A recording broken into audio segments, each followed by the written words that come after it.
혹시 잠을 자면서 숨이 멎는다는 이야기를 들어보신 적 있으신가요?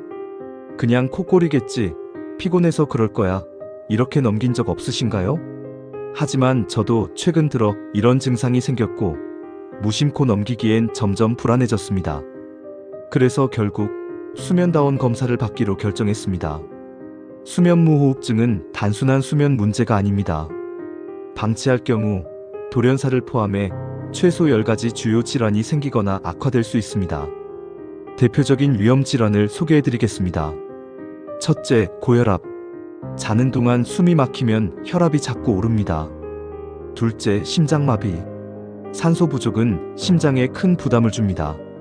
셋째, 뇌졸중. 뇌혈관이 손상되면서 마비나 언어장애 같은 심각한 결과로 이어질 수 있습니다.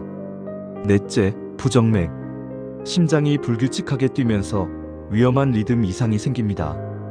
다섯째, 당뇨병. 혈당 조절 능력이 떨어지고 인슐린 저항성이 증가합니다. 여섯째, 기억력 저하와 치매. 산소 부족은 뇌 기능에도 직접적인 영향을 줍니다. 일곱째, 우울증과 불안장애. 수면의 질이 떨어지면 정신 건강도 무너집니다. 여덟째, 비만. 수면 부족은 식욕 조절 호르몬을 교란시켜 체중 증가로 이어집니다. 아홉째, 성기능 저하. 남녀 모두 호르몬 균형이 깨집니다. 열번째, 교통사고 위험. 낮 동안 졸음과 집중력 저하가 심각해집니다. 그리고 가장 무서운 건 수면 중 돌연사입니다. 숨이 멎는 시간이 길어지면 심장도 결국 멈출 수 있기 때문이죠. 그래서 저는 수면다원 검사를 예약했고 결과에 따라 양압기든 생활습관 교정이든 치료를 시작할 예정입니다. 앞으로 이 검사와 치료 과정도 영상으로 공유드리겠습니다.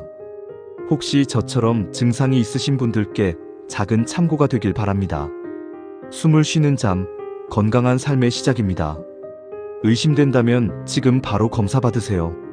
오늘의 선택이 내일의 삶을 바꿉니다. 좋아요와 구독은 더 많은 분들께 이 정보를 전달하는 데 큰 힘이 됩니다. 감사합니다.